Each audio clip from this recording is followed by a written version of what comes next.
Howard, this is kind of a little bit risque. He went by this man's house, and he says, "Ooh, it smells good. Surely your wife must be urinating."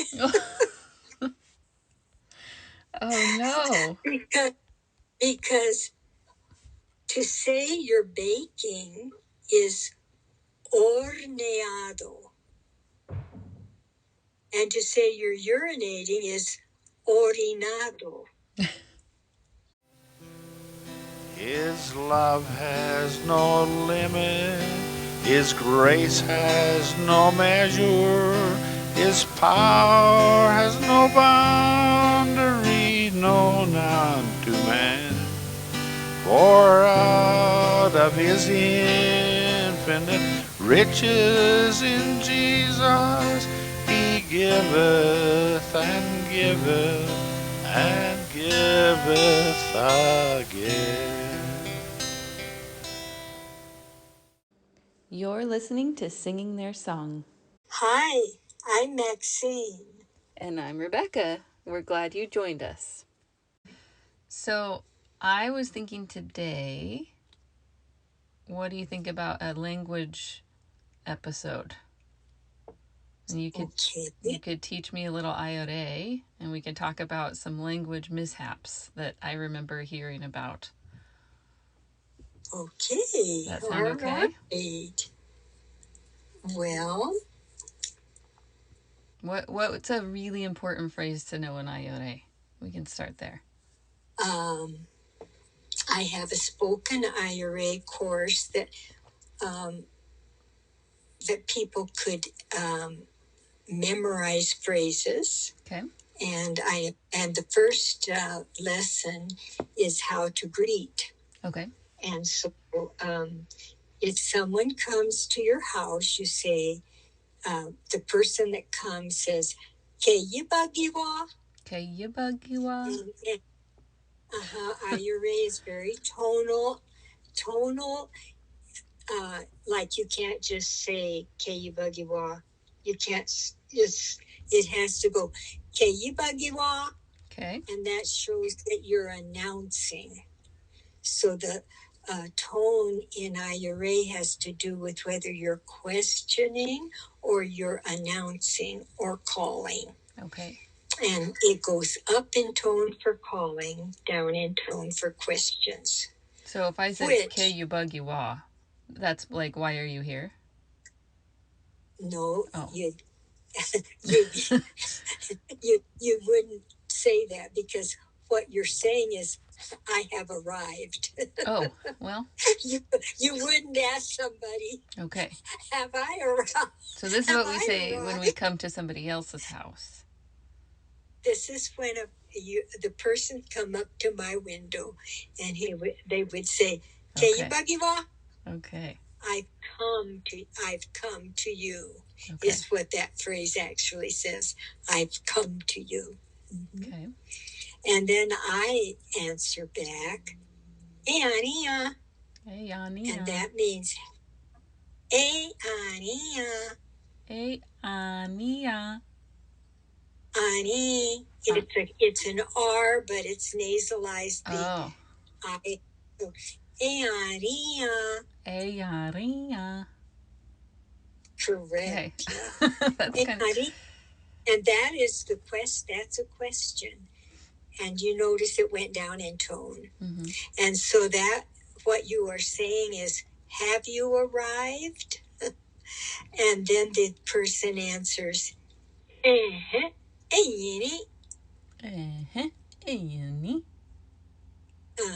Yes, I have arrived." Okay. Now that's out of the way. What do you want? They really do. They say the next phrase that you say, that you're the person they've come to, and then you say, "Bagay tikea." Say that again. Bagay tikea. Bagay tikea. Okay. And I'm asking you, what do you want? That's fair. And so, what do you want? I'm noticing right away my mouth as I'm trying to say this is making it looks funny, right? Like I'm having to really like open my mouth up. Is that how people look when they talk? Or do they have they got it Yes. so mastered that it just looks like mouth kind of partially open? Or do they talk with their mouths big like that? Yeah.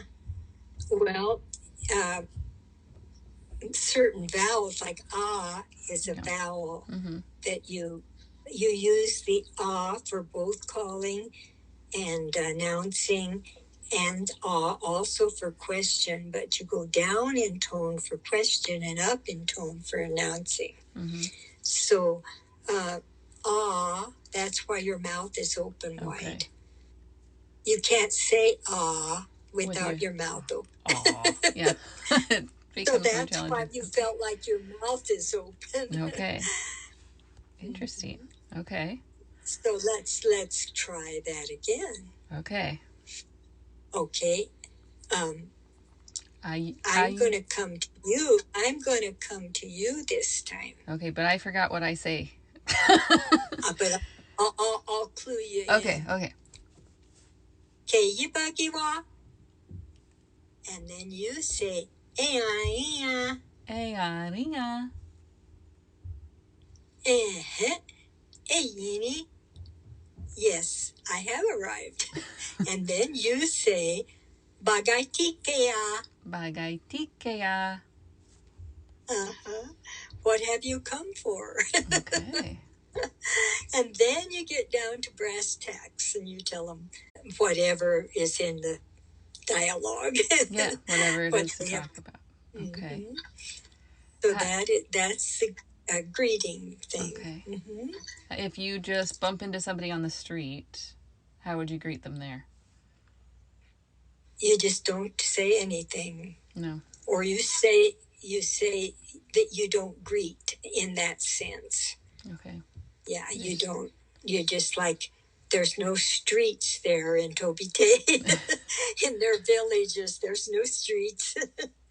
You're Everybody's about their business. okay. I can remember when we would hear how they're doing it over, like say in New Guinea, Mm-hmm.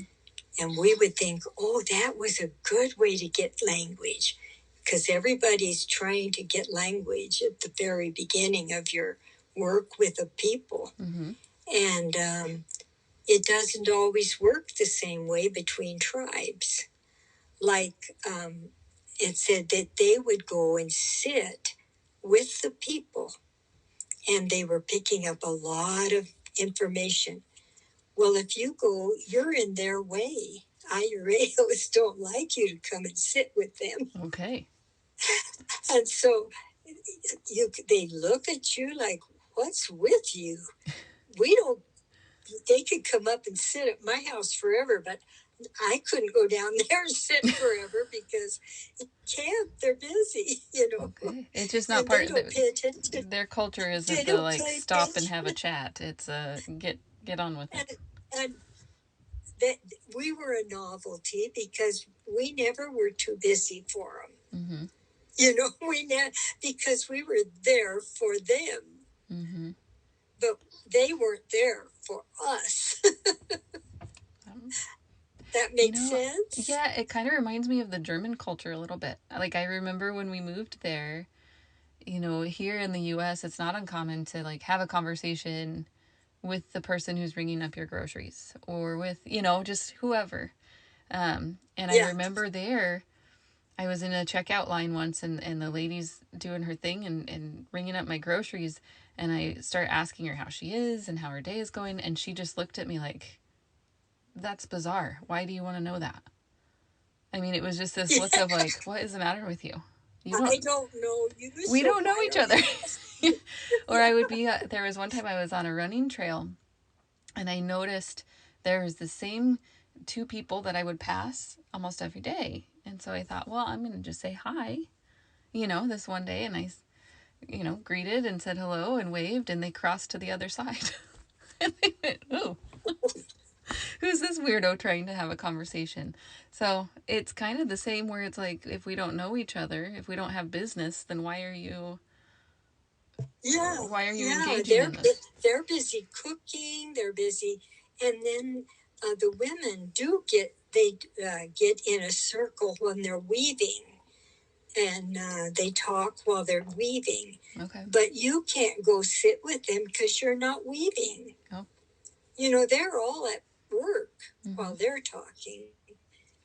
And so anyway, but when they would come to us, we were welcoming. We wanted them to come, and they used to laugh because I'd run for my notebook. Now she's going to write it. Now she's going to write it. And that just tickled them if they said something that I would want to write down. Now, but they didn't have, and correct me if I'm wrong, but I remember hearing they didn't have a written language when you got there. No.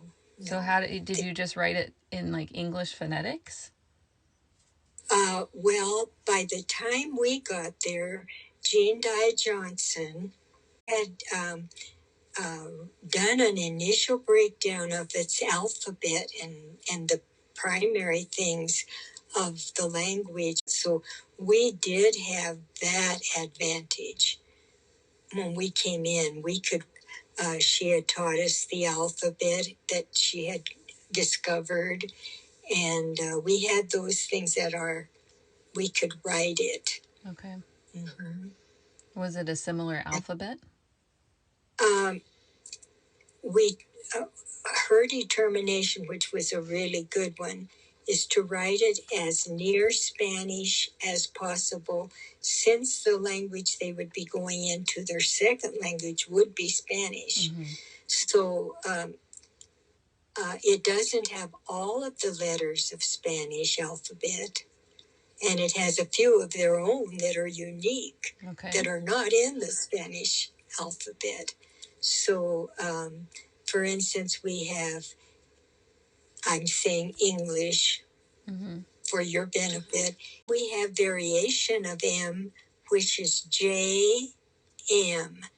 And the J is written there to make you say the M through your nose. Moon. Well, like hand is manai. Okay. You have to breathe through your nose as you say the M. Manai. Try it.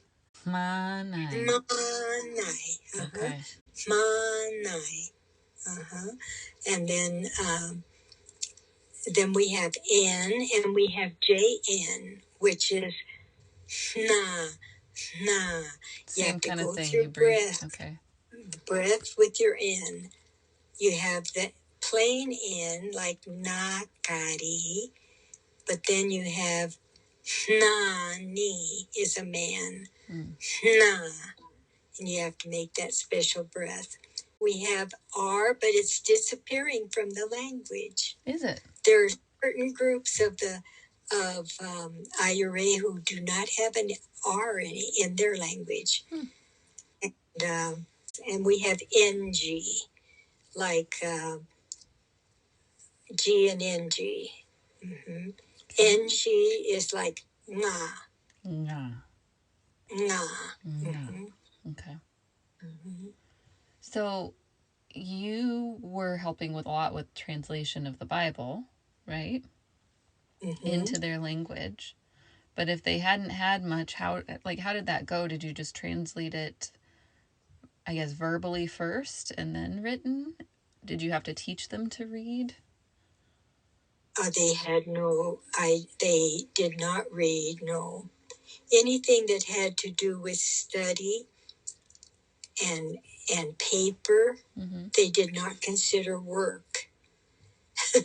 And so they would come up and find us just writing on paper, and then they looked down on us. When do you work? It's not work to them. Okay. Yeah. Well, what we did first, before we taught literacy, we we worked with literacy somewhat, but we had to have things for them to read. Mm-hmm. So first came little stories and things like that, like Bible stories, before we did actual translation. And the first book that I did that was anywhere like scripture at all, I had, I called it my doctrine book. Mm-hmm.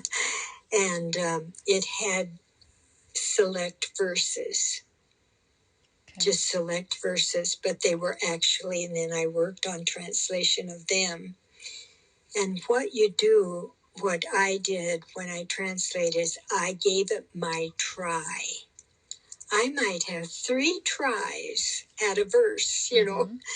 like, and then I would have a language helper, and he would listen to my tries.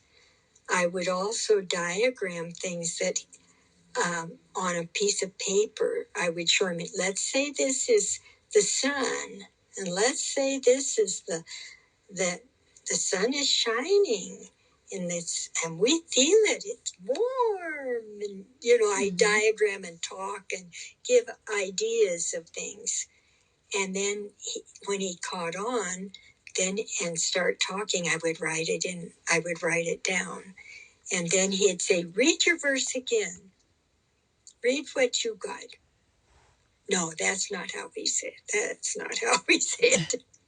And then he would say, "Try that other try you had." And it was laborious at the first, very laborious. But eventually he caught on and to helping me and what I needed. And it was, so that's how you translate. And I did it I always tried on my own. And that's when I would do all my Bible study, looking it up in commentaries and getting the right flavor for a verse, And I remember one time we were well into translation by then, and Ekarai said to me, "Do you know the whole Bible?" And I said, "No, but I do a lot of study before I talk to you." And I've often said that translation work is also, on your part, it's translation work. What it does for the person helping you, it's Bible school. Those two things are going on simultaneously. Yeah. You're gleaning information from him that you need for a project, while he is gaining knowledge of the Bible. And so these men, especially in Tobite, when I first started, I only had Ekadai to help me, and he would get all taken up with what he was learning. And I can still remember the day he came to Howard, and he said, "You know what, Howard? I don't think you have to teach us in our morning sessions on Sunday. I think I can do that. And if we need you, we'll call you in." Because they could immediately understand him. Well, Howard wasn't so easy to understand. Yeah. He would have things right and all, but he didn't have all the examples and things that Ekadai could give to his. And so those two things are simultaneously going on. And then once we got a book finished, it took forever. But if we'd get a book finished and in print, my goodness, they would old people would say, "I want to learn. I want to learn to read. I want to read that." Wow. And then literacy opened up. But it didn't until we started having scripture and these little stories that we wrote. That didn't ignite it. It's when it was called Dupade Urwode, God's words. That, if we called it Dupade Urwode, they wanted to know what God had to say. And it was really, really, really fascinating. So in my case, I always just did.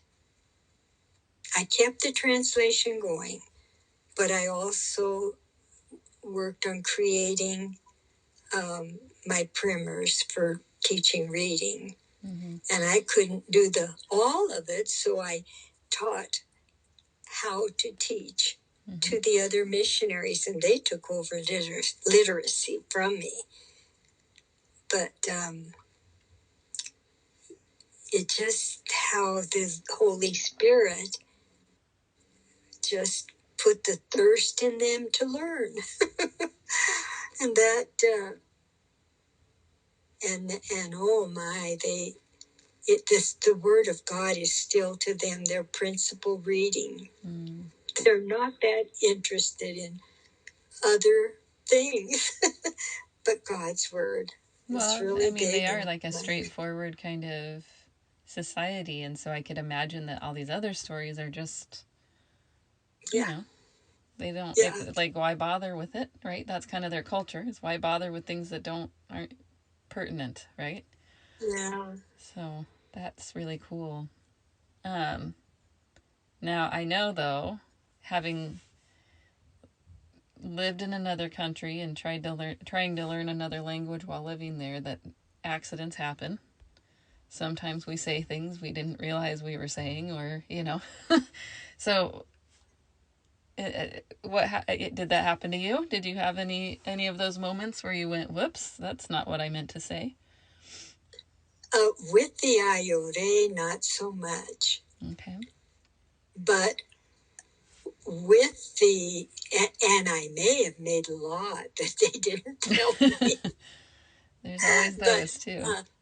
In Spanish is where mainly our funny stories all come when we were learning Spanish. Okay. Yeah, like this one, I don't remember what I've already told you. Stop me if you've heard this one. Okay. But I had a lady come to me once, and I asked her how long she'd been dizzy. And she said, "I'm not dizzy." And I was shocked. I thought I was asking her, "How long have you been married?" Oh. And she had children and everything, So, and she said, I'm not married." And I thought, "Oh, horrors! She's not married. She has these children, But here's the words: marriage. Is married. So I thought, oh, I don't know the word for married in Spanish, but I thought mariada sounded like it could be married, mariada, but mariada means dizzy. And casada, not even close to English, is married. There you go. Casada. And so that would then Howard, this is kind of a little bit risque. He went by this man's house, and he says, "Ooh, it smells good. Surely your wife must be urinating." Oh no. Because to say you're baking is horneado. And to say you're urinating is orinado. Hornear is to bake. Orinar is to urinate. So he made a big boo-boo there.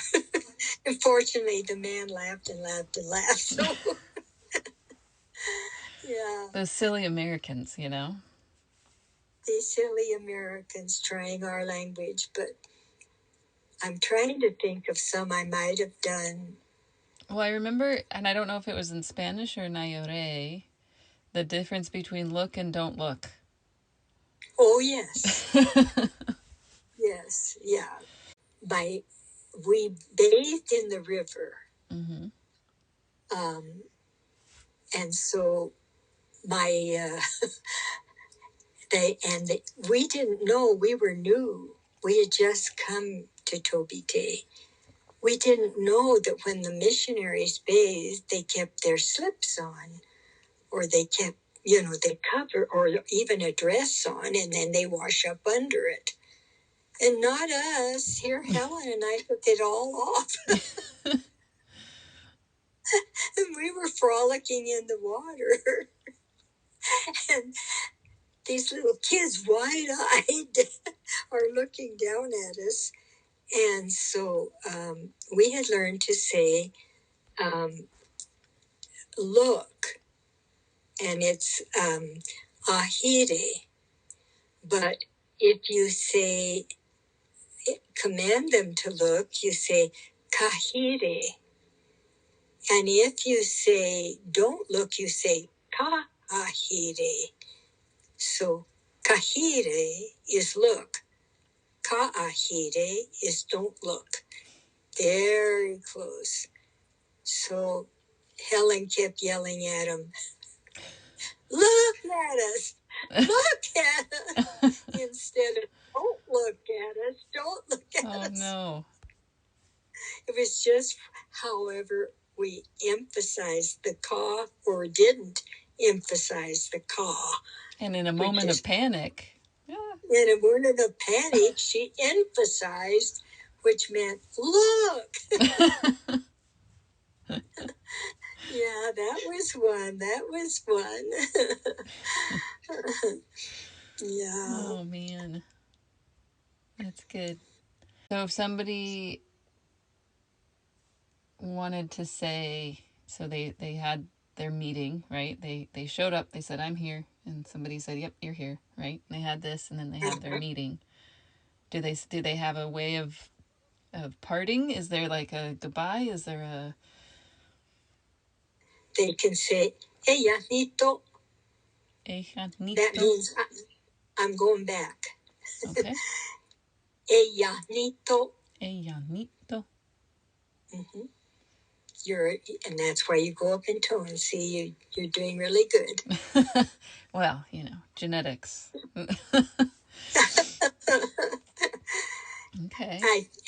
I'm sure I've talked about numbers. Mm-hmm. You've told me, so they count hands or fingers, right? Yes, and they count by 4. They only have 4 true numbers. Okay.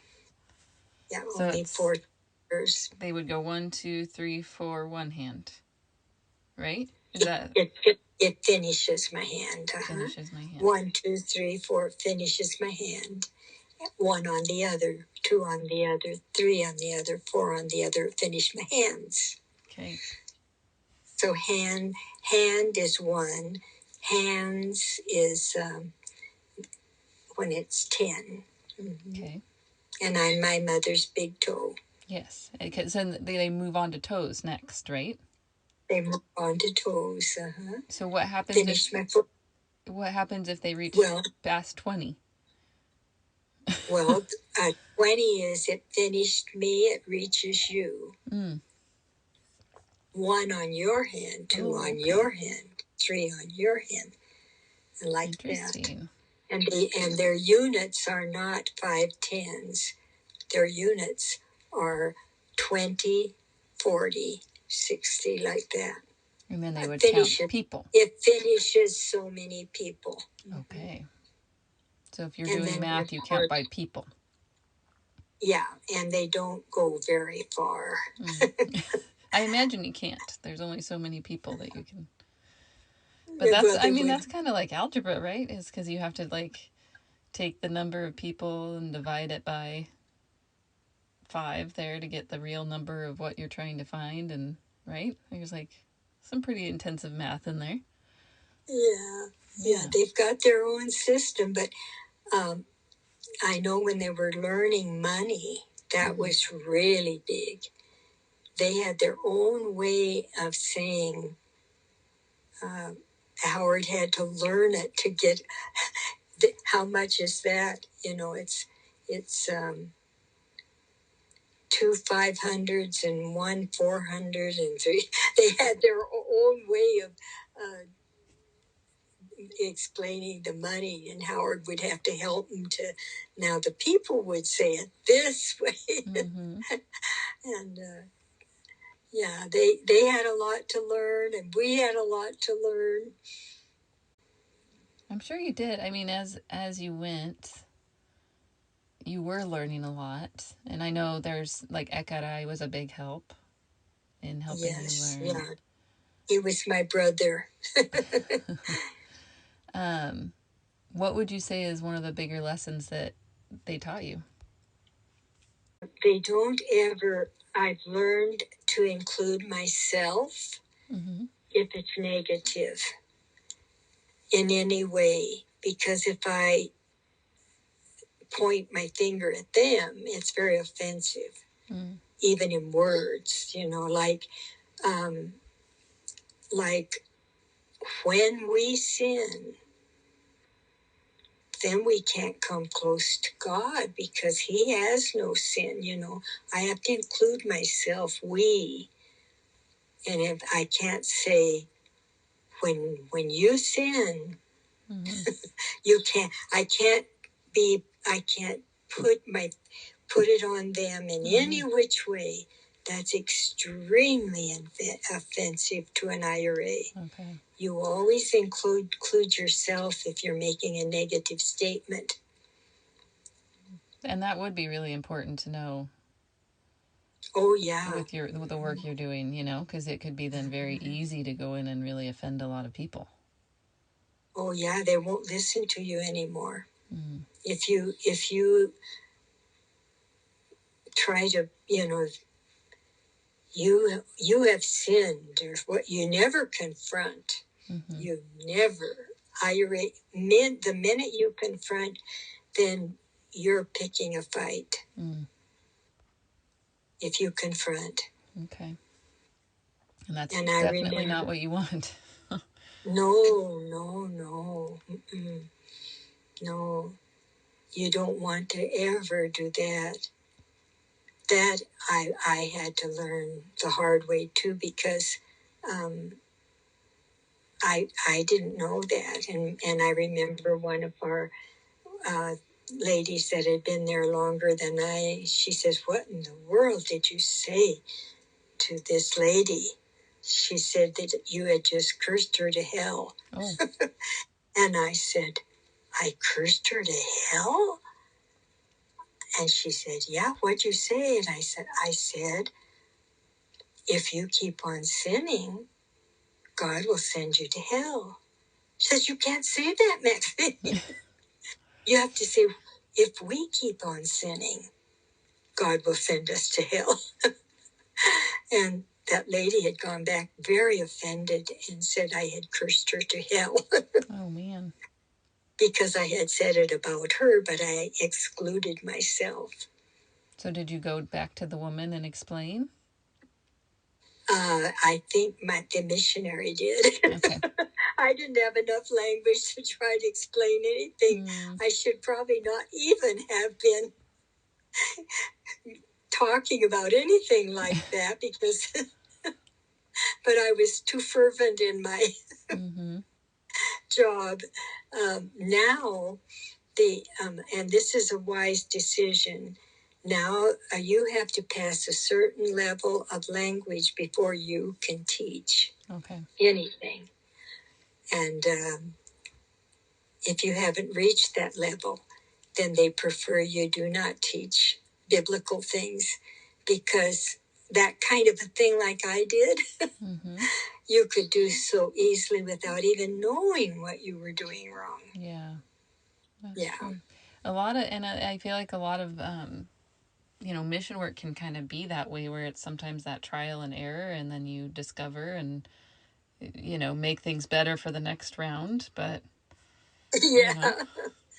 sometimes Yeah. it does get a little gummy, and I can imagine that's probably a struggle for anybody trying to translate the Bible, trying to translate the word and keep its meaning, Yeah. but also Yeah. reach out to a people who have a different culture, have a different understanding of, words have Absolutely. so much power, and it's just crazy. What a job, Yeah. Uh, I know Ayore is such a complete language. And I know that the man that did my translation checking, he'd say, they can't say that, Maxine. I said, yeah, they can.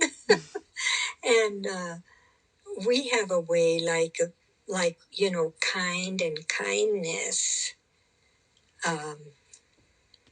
That ness is very sophisticated in language. Mm-hmm. And many tribal people don't have that facility. Oh, Ayure does. Mm. Absolutely. Like we can say, we don't, most of the languages that I have done translation checking on don't have this facility. Ayure has, wonderful facility. Mm. So I always am suspicious. I bet they have it. You just haven't discovered it. And he used to say to me, oh, sure, you've got a term for this, don't you? And I'd say, yeah, we do have a term for that. Mm-hmm. For instance, we can say, Sinai is bad. Pisinaringe, which the root Sinai is in there, is sin. Mm. The ringe at the end makes it abstract. So we have all kind of abstractions in Ayore that other languages that I've checked do not have. Interesting. So we have just lots of theological terms that mean a lot to them. They know all about them because they're abstraction. Mm-hmm. They've already got that in their language. So he used to say, well, what does, King James, mm-hmm. he'd say, well, what does the Queen Maxine have to say about it? He used to tease me. Nice. I say, oh, well, we can say that. Yeah, this is what we say. And it still thrills me. I think I told you that in the morning I worship the Lord in song, and I do it in 3 languages, which thrills me, and I'm hopeful it thrills God too. But sometimes when I have sung something in Ayore, then I switch to praises in Ayore to God. And it's such and the fluency that I have, it's a miraculous thing. I cannot explain it. I don't remember working for it. It's just all the years of working in the language, it just seems so natural. And I know I've thanked God. I've said, oh God, this is so beautiful to me. I'm speaking in tongues. Yeah. But I know what I'm saying, and I can, and the more I forget myself, the better I speak. And it's just really, really beautiful to me to have that facility in Ayore, and I just treasure it. And I don't get to speak it with the Ayore people, but I speak it with God. Mm-hmm. And it's just beautiful to me. That would be really fun to be able to do. Yeah, it is. It is beautiful, and I read through like the hymns and the things that I've translated a whole gob of hymns, and it thrills me. Do you ever get to use your Ayore skills other than, do you talk to anybody in Ayore today? Well, I do indirectly because, like on the Jesus film, I did all the narration. Mm-hmm. So when they hear the Jesus film, it's me narrating. Mm-hmm. And now there's talk of me doing the narration for the New Testament Bible stories. Okay. And that way I'm not speaking to a person personally, Mm-hmm. but I'm narrating in Ayore. That's nice. And it was when I translated Proverbs, and many years ago, but when I narrated the scriptures, and the man that was trying them out in an Ayore village, he says, what I want to find out is what they comment on Proverbs, because that's supposed to be the hardest book in the world to translate, because to match Proverbs is almost impossible. Yeah. And so he said, I played your narration of Proverbs for the men, and they were sitting around. He says, was this just written recently? And he said, oh no, this was written long ago, but it's talking about our young people today, the men said, which was the best feedback of ever. Yeah, that's amazing. It was amazing. He says, it's talking about our young people today. That's the magic of Proverbs. And then, as kind of an aside, he says, and that lady seems to know our language. Oh, well, good. So, yeah, I had some good feedback there. That's amazing. I love it. Well, thank you for sharing some language with us, with me. Yes. I'm going to take some away. I'm going to go out and try to teach my family now. So when you, the next time we speak, then I don't want you to say anything else. I want you to say, Keibagiwa. Keibagiwa. Not down. No. Keibagiwa. I did it wrong. Have I come to you? Keibagiwa. Keibagiwa. I like how it's kind of rhythmic. It's fun. Yeah, it is like a sing song. Keibagiwa. Hey, Yiri. Yep, I'm going to practice. I'm going to make my boys practice with me. I know Dylan really wanted to learn, so he can practice with me. So. Yeah. Well, cool. No. And then I was thinking next time, I know we've talked about it before, but if there were other songs you wanted, so to speak, right, singing their song, we've talked a little bit about Ekarai, but maybe there's some other heroes of the Ayore village that you could share with us next time. Okay. All right. So if you want to start thinking about, like people who really made an impact down there and help us get to know them. Okay. All right. All my life long I had panted for a drink from some clear spring that I hope would quench the burning of the thirst I felt within. If you want more information about our time in Bolivia, go to ayore.org. That is spelled AYORE.org.